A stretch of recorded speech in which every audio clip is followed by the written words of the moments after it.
తగలబెట్టండి sir Niranjan గారు. ఒకప్పుడు బాలయ్య సినిమాలు బాక్సాఫీస్ వద్ద 50 కోట్ల గ్రాస్ వసూళ్లు రాబట్టడం అనేది కత్తి మీద సాము వంటిది. అప్పటికే యంగ్ స్టార్ హీరోలు 100 కోట్ల క్లబ్లో చేరిపోతే బాలయ్య మాత్రం 50 కోట్ల మార్క్ని కూడా అందుకోలేకపోయారు. ఒకానొక దశలో ఇండస్ట్రీలో ఇక బాలయ్య కథ ముగిసినట్లేనని, ఆయనకు రిటైర్మెంట్ ప్రకటించే సమయం ఆసన్నమైందని వాదనలు వినిపించాయి. రొటీన్ రొడ్డకొట్టుడు సినిమాలతో బాలయ్య రోత పుట్టించేశారని, సినిమాల నుంచి ఆయన తప్పుకోవడమే బెటర్ అని అప్పట్లో అభిప్రాయాలు వ్యక్తమయ్యాయి. కానీ రోజులు ఎప్పుడూ ఒకేలా ఉండవని బాలయ్య నిరూపించారు. తనకు అలవాటైన మాస్ సినిమాలతోనే బాలయ్య క్రమంగా క్రేజ్తో పాటు మార్కెట్ వాల్యూని కూడా పెంచుకుంటూ వచ్చారు. ఎవరైతే బాలయ్య సినిమాల్లో సీన్లు అతిగా ఉన్నాయని హేళన చేశారో వాళ్లే ఇప్పుడు ఆ సీన్లకు జేజేలు కొట్టేలా చేశారు బాలయ్య.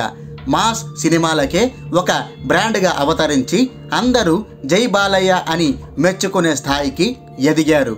ఇలా క్రమంగా క్రేజ్తో పాటు తన మార్కెట్ని పెంచుకున్న బాలయ్య ఇప్పుడు బఠానీలు తిన్నంత ఈజీగా తన సినిమాలతో 100 కోట్ల గ్రాస్ కొల్లగొడుతున్నారు. ఇప్పటికే అఖండ మరియు వీరసింహారెడ్డి సినిమాలతో బాలయ్య వరుసగా సెంచరీలు కొట్టారు.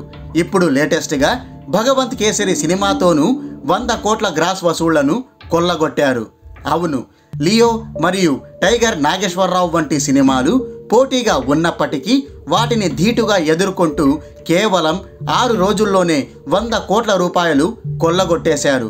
స్వయంగా సినిమా యూనిట్ వెల్లడించిన లెక్కల ప్రకారం ఈ సినిమా 6 రోజుల థియేట్రికల్ రన్లో 104 కోట్ల గ్రాస్ వసూళ్లు రాబట్టింది. దీంతో టాలీవుడ్లో 60 ఏళ్ల వయసులోనూ హ్యాట్రిక్ సెంచరీ కొట్టిన తొలి సీనియర్ హీరోగా బాలయ్య సరికొత్త రికార్డును నెలకొల్పారు. నిజానికి ఈ రికార్డుని మొదట మెగాస్టార్ చిరంజీవి నెలకొల్పుతారని అందరూ అనుకున్నారు. తాను రీ ఎంట్రీ ఇచ్చిన ఖైదీ నెంబర్ 150తోనే చిరంజీవి ఏకంగా 150 కోట్ల క్లబ్లో చేరిపోవడం చూసి ఇక నుంచి ఆయన నాన్ స్టాప్గా దూసుకుపోతారని అంతా అనుకున్నారు. ఆ అంచనాలకు తగినట్టుగానే సైరా నరసింహారెడ్డి సినిమాతో కూడా బాక్సాఫీస్ వద్ద చిరంజీవి ఊచకోత కోశారు. ఆ సినిమా 230 కోట్లకు పైగా గ్రాస్ కలెక్షన్లను నమోదు చేసింది. కానీ ఆ తర్వాత వచ్చిన ఆచార్యతో మాత్రం చిరంజీవి ఒక్కసారిగా బొక్కబోర్లా పడ్డారు. ఆచార్యతో హ్యాట్రిక్ సెంచరీ కొడతారని భావిస్తే ఆ సినిమా డిజాస్టర్గా నిలిచి 75 కోట్ల గ్రాస్ కలెక్షన్లకే చాప చుట్టేసింది. దీంతో చిరంజీవి హ్యాట్రిక్ కొడతారన్న అభిమానుల కల అక్కడితోనే చెదిరిపోయింది. ఇప్పుడు కాకపోయినా భవిష్యత్తులో అయినా మెగాస్టార్ చిరంజీవినే తొలిసారి ఈ హ్యాట్రిక్ ఘనతను సాధిస్తారని అందరూ భావించారు. కానీ ఇంతలోనే బాలయ్య ఆ హ్యాట్రిక్ రికార్డ్ కొట్టేసి సీనియర్ స్టార్స్లో ఈ ఘనత సాధించిన తొలి హీరోగా బాలయ్య చరిత్ర సృష్టించారు. బాలయ్య జోరు, ఆయన ఎంపిక చేసుకుంటున్న స్టోరీల్ని బట్టి చూస్తే బాలయ్య సెంచరీల్లో డబుల్ హ్యాట్రిక్ కొట్టినా కొట్టొచ్చని ట్రేడ్ వర్గాలు అంచనా వేస్తున్నాయి. ఒకవేళ అదే జరిగితే మాత్రం టాలీవుడ్లో బాలయ్య చరిత్ర సృష్టించినట్టే.